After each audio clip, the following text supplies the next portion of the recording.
an yi bakata a to can ta wa 'yan takadda. A kai daga da baya damban kuturu an sha kaya ta sha ragga. Ya to ka daɗa shi kenan shiga bakan mota mai tutar ƙasa ta ƙare waɗansu ministoci. To a wannan mako ne mai daraja mai girma shugaban ƙasa Abdulrahman Chani ya rabkata hannu akan wani ƙudurin doka na girgizar mambobin gwamnati ya kuma kafa sabuwar gwamnati mai mambobi 26 mazansu da mata sojoji da farar hula. Jaridar Lanketar ta ce a cikin wannan sabuwar gwamnati akwai tarin ministoci da dama waɗanda an bar su a saman kujerun ministocinsu. Misali ta ce Firaminista Ali Lamin Zen yana a gurin shi da ministan tsaron ƙasa Salihu Modi da ministan cikin gida Muhammadu Tumba da ministan tattalin kiwon lahiya Hakimi da ministan tattalin muhalli Mai Zama da ministan ayyukan gidan gona da ministan man fetur da ministan tattalin ilimi a cikin makarantu da ministan yawon buɗe ido da ministan harkokin shari'a Aliyu Dauda da dai sauransu. Jaridar Le Sahel Dimanche ta ce sannan an samu shigowar waɗansu sabbin ministoci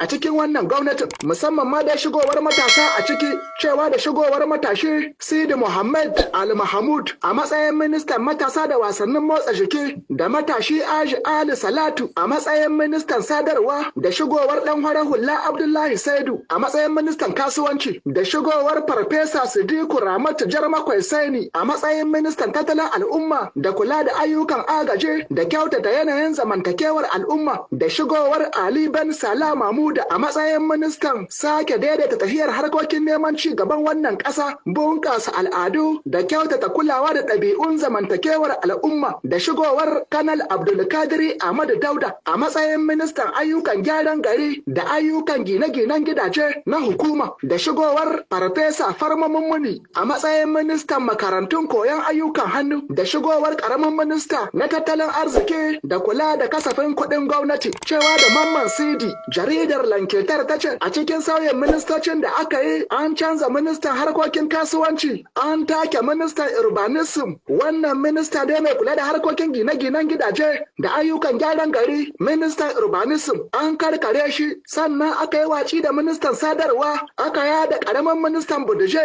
dukkaninsu an mamaye gurbinsu da waɗansu sabbin ministocin a cikin wannan sabuwar gwamnati. Ayo wannan malam tayi wallahi ta ce ga wannan kasan wannan alama ce tabbatatta mai nuna cewa shugaban kasa Abdulrahman Chani ya kawo gwamnatin kokowa wadda yanzu kan aiki ba wasa ga dangadan aiki ne za a kamawa tukurin shi ga dai irin dai tsarin da aka tsatsara malam da shawarwarin da al'umma kasa ta bada na tsarin seta tafiyar al'amuran wannan kasa a samu ci gaban da ake bukata yanzu hakan lokaci yayi shugaba Chani ya saka majajen daga wadda hakan tabbatin cewa ne kaga daga yanzu kan ba za ta yi yiwuwa ba a yi wa kasar Niger kitso da kwalkwata kana kuma duk inda wani kunduguru yake sai sun tone shi sai sun bece shi domin a samu a fitar da tarin kwarin da ke ciki kwari kan suna ciki jajaye da babaku duk wani kwaro da ke cikin wani kunduguru sai sun bece shi mugun kwaro a cire ke akwai su suna nan kurman kwari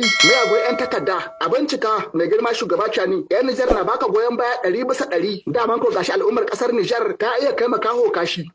dan kasa in ka kai makaho kashi sai in ya kare ne zai ce maka taho na kare gaba dai shugaba Chani bincike su a lalaba ke a bincike a sa na gari dan dai a samu a cimma burin da aka sawa gaba. Jaridar Le Horizon ta ce to kaga a nan hukam da alama an soma yayahi a Sahara ganin cewa a wannan mako ne ministan harkokin wajen kasar Najeriya Yusuf Tugar ya kawo wata ziyarar aiki a nan gida Nijar dauke da wani sakon shugaban kasar Najeriya Bola Tinubu zuwa ga shugaban kasar Nijar Abdulrahman Chani. Kaji ba kaji ko da sako kana ji daga Tinubu a taho a gaya mace ni yau to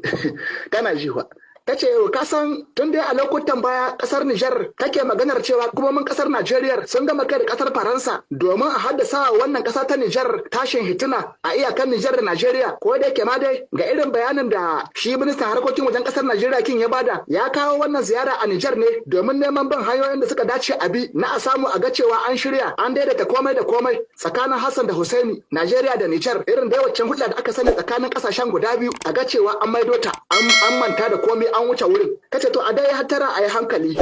kwarai kau a sa ido kai ka